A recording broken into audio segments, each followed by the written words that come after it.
normalement, au prochain épisode, j'ai beaucoup plus de sous. On verra ça. Eh ben non. Salut les prolos. C'est l'épisode 9, Prolétariat millionnaire. Ça fait pas mal de temps.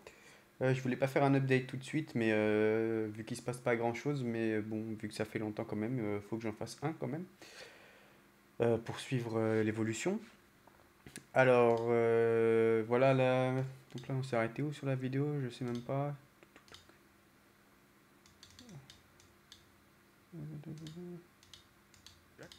Jacques. C'est arrêté à peu près au pic là. C'est arrêté ici, donc c'était le dernier épisode en octobre.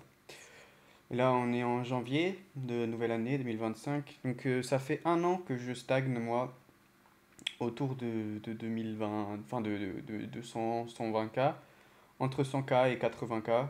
C'est quoi ça? Ouais, entre 100 et 80, 110 et 80K à peu près. Ça fait un an que je stagne autour de ça. Alors, c'est con parce que bah, pendant tout ce temps, moi j'ai eu un salaire. Et sauf que les fluctuations de marché l'emportent sur le salaire. Donc on voit même plus la hausse du haut salaire, quoi. Bon bref, en tout cas, je suis là actuellement à 100, 106 000, à peu près 105 000. Et l'année dernière, j'étais, alors on est en janvier. En janvier, je sais pas. Bon, en janvier, j'étais un peu plus bas quand même. Là, c'est mars. Bon, en janvier, j'étais quand même plus bas, à 71 000, pardon. Mais ça fait quand même quelques mois que je stagne autour. C'est depuis mars en fait. Ouais, donc en janvier dernier, on était à 71 000. Et là, on est depuis mars, on stagne autour des 120 à, 100, à 80K. Nous voilà ici. Donc ici, voilà le détail de tout. Bon, pas mal de cash. Crypto, bah, ça fluctue beaucoup, quoi. Pour moi, je suis sur. Après, on verra mon profil crypto juste après. Et puis le reste n'a pas trop bougé, quoi. Vous pouvez mettre pause si vous voulez voir le détail. Voilà, donc on va aller sur CoinMarketCap. Alors pour faire juste un petit récap, moi j'ai 25 ans.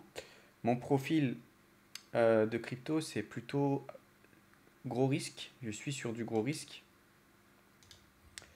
pour faire des gros coups. Donc l'objectif, c'est de faire des gros coups. Si ça ne se fait pas, tant pis, c'est un risque que je suis prêt à prendre. C'est-à-dire que moi j'ai un coup d'opportunité en prenant des petites crypto-monnaies. Euh, si le pari que je fais que ces petites crypto-monnaies ne performent pas, ne se réalise pas, c'est dans le plan, je suis prêt à ça, tout simplement. Et c'est la vie. Donc là, déjà, on va retourner sur l'Excel pour comparer un peu. Donc moi, je répète, j'ai un bag très petite crypto, un peu dégène, même coin, tout ça. Pour faire un gros coup si ça passe, sinon tant pis. Donc ça, c'est moi en bleu. Et en orange, c'est mon wallet si j'avais acheté que des bitcoins. Donc on peut voir depuis mars 2023 que la performance a commencé à se décorréler entre le bitcoin et mon wallet à moi. Beaucoup même. C'est-à-dire que il y a une grosse différence. Si j'avais que du bitcoin aujourd'hui, la valeur de mon wallet de crypto-monnaie serait de 150 000 contre une valeur de 50 000 à peu près aujourd'hui, 60 000, soit un coût d'opportunité de 90 000 dollars. Non, c'est en euros ici. Soit un coût d'opportunité de 90 000 euros. Donc c'est ça le coût d'opportunité, c'est le coût enfin c'est le gain que je perds par rapport à mon benchmark. Benchmark, c'est l'indice auquel je peux me comparer avec mon wallet. Et là, Bitcoin en l'occurrence, ça fait sens. Voilà, donc coût d'opportunité non négligeable, mais vite rattrapable avec ce type de porte-monnaie, enfin de wallet, de portefeuille. C'est le principe. Donc on va voir ce que j'ai. Donc j'ai viré pas mal de trucs, notamment c'est quoi des UCO, donc archétype. Je l'ai viré, ça bouge pas, la direction de la boîte m'a pas plu du tout. J'ai viré. J'ai renforcé Wojak et j'ai renforcé Shiva le. Je sais plus si j'ai renforcé Shiva le chien noir. Mais je sais que j'ai arbitré une partie du OS vers Wojak. Et sinon ça a pas trop bougé. Donc j'ai vendu mes UCO, il m'en reste pour 32 balles parce que j'ai pas réussi à les swapper comme il faut. Et, euh, et donc là, Wojak. Donc j'ai principalement Wojak, Shiva, un projet sérieux, un autre projet sérieux, et là encore un meme coin. Donc on peut aller voir les charts pour voir mes targets, pour voir combien je vise sur ces actifs-là. Alors, donc sur EOS c'est compliqué. Sur EOS c'est compliqué. Moi je vise si on a une période euphorique, un retour de la gaming saison et tout, je vise au minimum 1 $. Sachant que si leur jeu sort et que ça se passe très bien, ça peut aller bien plus haut, vers 4 et 6 $. Donc, je sais pas trop. Pour l'instant, ça s'accumule ici. Juste que je n'en achète pas. Parce que j'ai pas d'argent à mettre dans les cryptos. Pour le moment, j'ai décidé de ne pas en mettre. Et je compte, cependant, si la chart reste comme ça, là, stagnée ici. Le projet, c'est toujours du béton. Et je pense vraiment au moins qu'un retour vers les 1 $, c'est free. Donc plus ça reste ce temps-là, mieux c'est pour accumuler. Mon but, c'est d'en acheter le plus possible ici, sachant que j'en ai acheté pas beaucoup ici, parce que j'ai pas d'argent encore à rotate.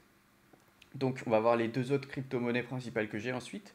Le but, c'est que celles-ci performent avant, face à un multiple descend, pour ensuite les mettre dans UOS, qui performera peut-être ensuite ou en même temps, mais avec de plus gros multiples. En fait, je pense que la gaming saison va revenir sur le marché des cryptos, mais vers la fin de cycle. J'ai l'impression que c'est ce qui se passe plutôt avec le gaming, fin de cycle. Même sur un pump, c'est toujours le dernier, les game coins à pump, même sur une petite euphorie ponctuelle, c'est toujours les derniers, j'ai l'impression. Enfin, c'est même pas une impression, je l'ai constaté. Donc je pense qu'il peut rester là-dedans, faire du gribouillis, un peu rien quoi. Et je pense que donc les mêmes coins vont pouvoir rerun en attendant et que je pourrais rotate. Donc c'est le but.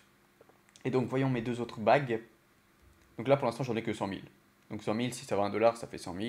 Si ça va au-delà, ça fera plus. Et ça, on verra en fonction des conditions de marché.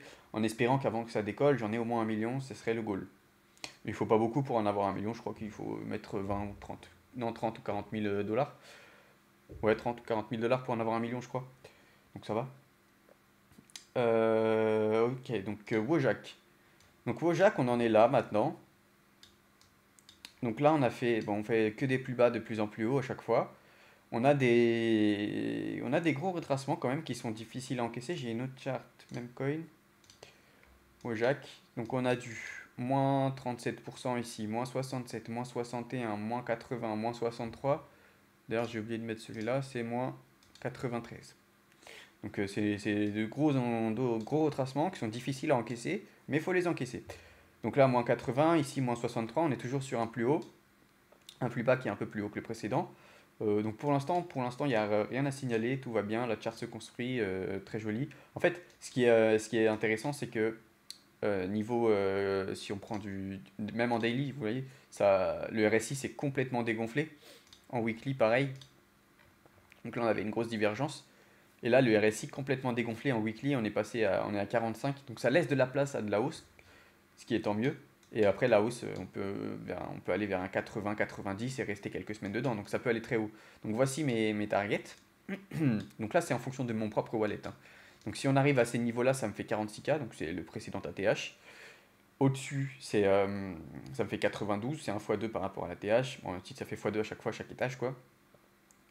Donc moi, ma target, bon après c'est ajustable, hein, ça dépend des conditions de marché, c'est donc de tirer ici 500K, donc entre 1 million, 1 milliard et 2 milliards de market cap en phase d'euphorie que je pense vers mars, c'est pas impossible, je sais pas, je dis ça à la louche.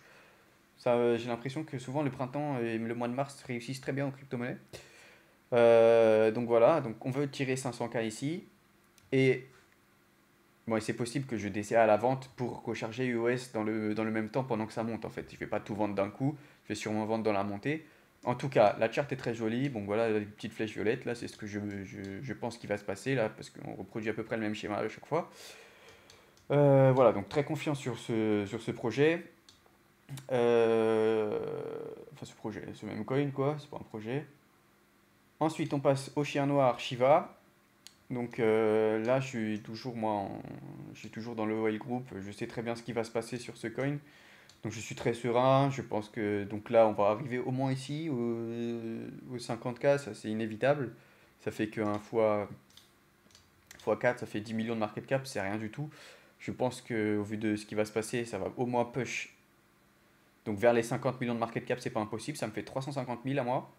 Et l'objectif c'est de pas être trop gourmand et de vendre entre 50 et 100 millions de market cap, sachant que je sais très bien qu'il peut aller beaucoup plus haut. J'en suis convaincu, parce qu'une fois ici, le FOMO peut prendre place et aller bien plus haut, et c'est pour ça que je laisserai un moonback sur ce type de meme coin, parce que la narrative est très bonne. J'ai fait une vidéo dessus, je sais pas si jamais vous voulez en acheter, si jamais vous voulez vous renseigner, bah, je chill un peu le token et c'est le seul que je chillerai puisque je pense que c'est une véritable opportunité. Mais voilà. Donc l'objectif c'est de tirer aussi qu'il aille très vite. J'espère que ça se fera avant le pump des autres également. Et après je rotate dans UOS. Et je vais aussi rotate dans Octa. Parce que Octa c'est un projet que j'aime bien. Même si la charge je l'aime moins en ce moment. Mais bon là on est en plein retest des 1 $. Et bon on va dire que c'est un niveau très important. Bah, là en fait si on va en dessous ça commence à puer vraiment. Mais là si on les sauve, et le projet, je l'aime beaucoup et je pense qu'on peut aller plus haut. Donc j'aimerais recharger ça et UOS en fait, les deux, avec mes mêmes coins. Voilà. En espérant que ça se décorrèle, que les mêmes coins pump avant et que je décorrèle. Voilà, donc on peut faire j'ai fait un autre truc, moi, c'est mes projections. Alors, mes projections pour le 1er janvier 2026. Euh, bon, il y a plein de trucs là, machin. Donc là, scénario numéro un c'est quoi? J'ai mis un bull run qui n'a pas lieu et on fait de crabe jusqu'en 2026. Donc il se passe rien globalement. Donc moi, mon patrimoine en 2026, ce sera, on voit pas bien cette couleur, 145 000 euros à peu près.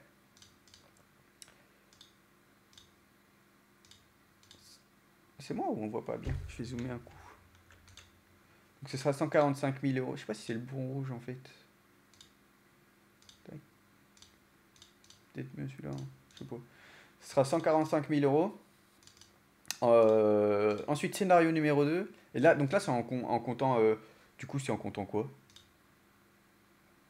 Ça, c'était sûrement en comptant une perte de. Non, avec le même wallet et mon salaire qui rentre, quoi. Le scénario 2 c'est. Ah voilà. Et le scénario 2 c'est il n'y a pas de bull run. Et même mon wallet qui crash. Donc, c'est même presque un bear market. Moins 50% sur mon wallet actuel. Et donc, ça m'amène à un patrimoine de 122 000 euros en 2026. Ce qui est bah, peu, hein, mais bon, c'est pas la mort, quoi. C'est pour ça que je peux me permettre de prendre ce risque d'être full altcoin. C'est parce que même si tout se passe mal, moi, j'ai ça quand même. Et ça, c'est cool, quoi. C'est confortable. Ça me permet de pouvoir prendre des risques, de faire un gros coup. Ensuite, scénario 3 bull run dans les 6 mois, aucune réelle data, aucune rota effectuée. Donc, ce que je parlais de même coin que je rotate vers UOS et Octa par exemple. Donc, j'ai pas le temps de rotate, ou trop dur. Mais x10 global à la louche sur mon portefeuille global, ça me fait 600 000 euros. Donc, c'est un bull run, mais sans rotation. Ensuite, scénario 1, c'est une petite rota. Enfin, scénario 4, c'est pareil, un bull run, mais avec une rotation. euh, avec une rotation de Wojak vers UOS par exemple, et ensuite un wallet qui fait x10. Ça reste conservateur puisque j'ai fait une petite plus-value sur la rotation après. Ça peut faire bien plus en fait. Je prends des trucs conservateurs. Et ensuite, Shiva retourne à ATH plus rotation. Ça m'amène à 1,8 million. Bon, en gros c'est des différents scénarios. C'est pour dire qu'au pire des cas, moi en 2026, même si tout crash, je suis bien, quoi. J'ai pas à me plaindre. Et au mieux des cas, tout se passe très bien et ça va entre 400 000 et 2 millions, on va dire, même peut-être plus, j'en sais rien. On verra bien, de toute façon, je ferai un bilan. Mais ça peut aller très haut, ou même 600 000, moi je m'en contente, 400 000 c'est très bien aussi. Voilà, donc ça c'est des prévisions à peu près pour savoir où on en est en fonction de différents scénarios. Il faut toujours envisager tous les scénarios pour voir où on peut être et si on peut se permettre de prendre tel ou tel choix. Donc voilà un peu la vidéo. J'ai fait un update un peu plus long que d'habitude peut-être pour raconter un peu pour meubler un peu, parce que là, il se passe rien, quoi. Et puis voilà. Par contre, je pense que le printemps va être très joli, j'espère. Et puis voilà. Bon, bah voilà, on en est. Bon, j'ai dit beaucoup, voilà, dis donc. Bah attends, comment on va arrêter de se répéter? Bah, on va couper la vidéo tout simplement. Ben, bisous les prolos, on se retrouve à un prochain épisode en espérant être à peut-être 200 000, ou peut-être bien plus, ou peut-être que ça aura crash, hein, qui sait. Allez, ciao, bisous les prolos.